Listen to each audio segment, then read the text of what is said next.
Hi there, my name is Kristin Harmel, and I'm the author of several novels, including The Sweetness of Forgetting, which became an international bestseller in the fall of 2012. I'm here today to talk to you a little bit about the life cycle of a book in translation from the perspective of an author. And I would say that if you're interested in writing a book that might be picked up around the world, the first thing to consider, I guess the first step of the life cycle, is whether or not your book has a universal concept or deals with universal concepts. And let me explain a little bit about what I mean. My first novel was called How to Sleep with a Movie Star. It came out in early 2006. Not a how-to guide, by the way. I always feel like I have to issue that disclaimer. It was basically about a woman who gets involved in a situation where the whole world thinks she's having this affair with this super cute movie star. Really, she's not, but her whole life spins out of control because of it.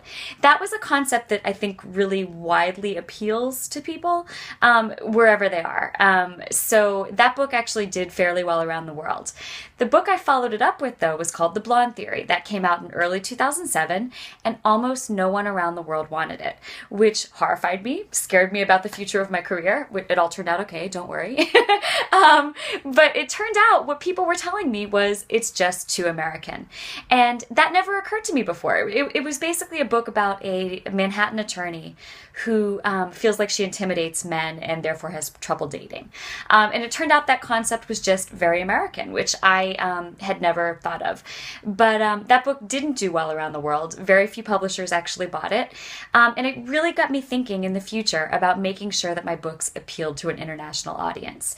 The Sweetness of Forgetting, my most recent novel and the one that did quite well around the world, was something I think that appealed very broadly because it contained so many themes and so many topics that I think had universal appeal. For example, it was about family, the connection between the generations, family secrets and how they trickle down. It was about the Holocaust. It was about Alzheimer's. It was about learning to fall in love and learning the different kinds of love you can have for people.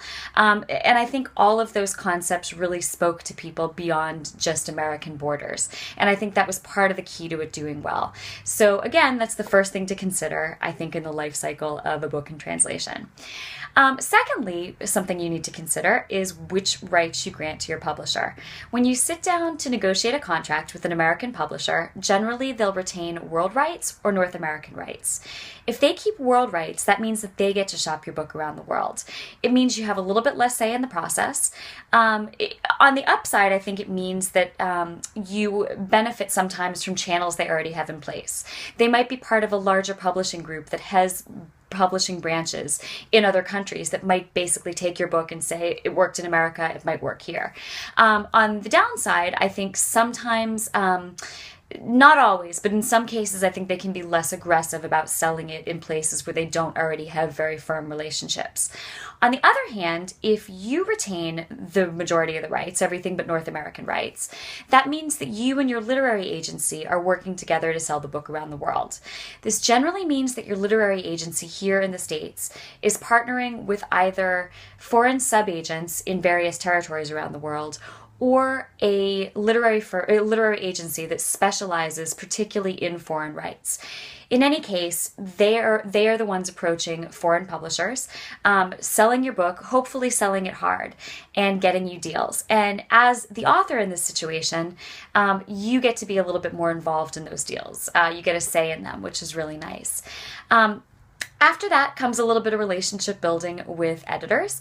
And to me, that's actually been one of the greatest gifts of this whole experience. I've built some wonderful relationships, particularly with my editor in Germany, who's now one of my very good friends, my editor in Italy, who's a good friend of mine, and several of my other editors around the world who I'm very friendly with. That's been a wonderful gift. And also, speaking of relationships, it's been beyond amazing to connect with readers around the world. I think that's the absolute best part of this whole thing, is the thought that something that you could write at your dining room table or in your office or wherever you write here in the States, for me it's my office here in Florida, can make it to some place like Malaysia or China or Russia or France or Germany. It's just extraordinary. And when you get those emails from foreign readers who have been touched by something that you wrote here, it really kind of makes you stop for a minute and think how grateful you are to be doing this. So that's a wonderful thing for me. Oftentimes, moving on with this life cycle, oftentimes you will get to take a look at your book before it goes to press. Oftentimes you won't. But in the best cases, which hopefully are most of the cases, if a foreign editor has a question about the translation or about the meaning of something that you wrote in a particular passage, they'll run it by you. That does happen to me most of the time, and I always feel great when it does. Then it's up to them to get your book into the hands of their readers. And one of the ways they do that is through creating wonderful covers that appeal in different ways to their readers. And so let me show you. This is actually my American cover for The Sweetness of Forgetting. You can see it evokes Cape Cod. It's a Cape Cod picnic table. The book takes place partially in Cape Cod, partially in Paris, France. This was the American cover, which I think is very pretty. I like it. But completely different, here's the Spanish cover for La Lista de los Nombres Olvidados.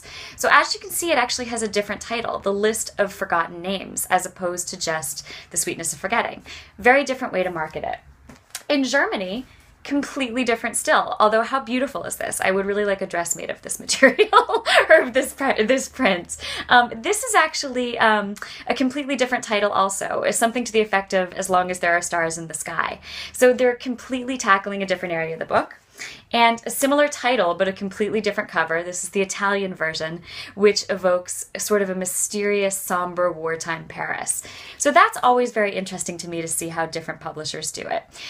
So finally, I will mention the money, because I'm guessing you might want to know about that. It varies so widely from deal to deal. If your publisher is representing your rights, they're going to take a larger chunk of your money than your literary agent will. That has benefits and drawbacks, as we discussed earlier. But you can get super rich doing this, or some of your deals might be as low as $900. I had a Chinese deal, I think, for my first or second book that was $900. But you know what? In my mind, everything you make from foreign rights is icing on the cake. You've already been paid for writing your book, and this is an honor to be able to share your book around the world. So, like I said, icing on the cake, almost money falling from the sky. It's all a great thing. It's been a wonderful experience, and I hope you learn a little bit from this segment. Thanks. Have a great day.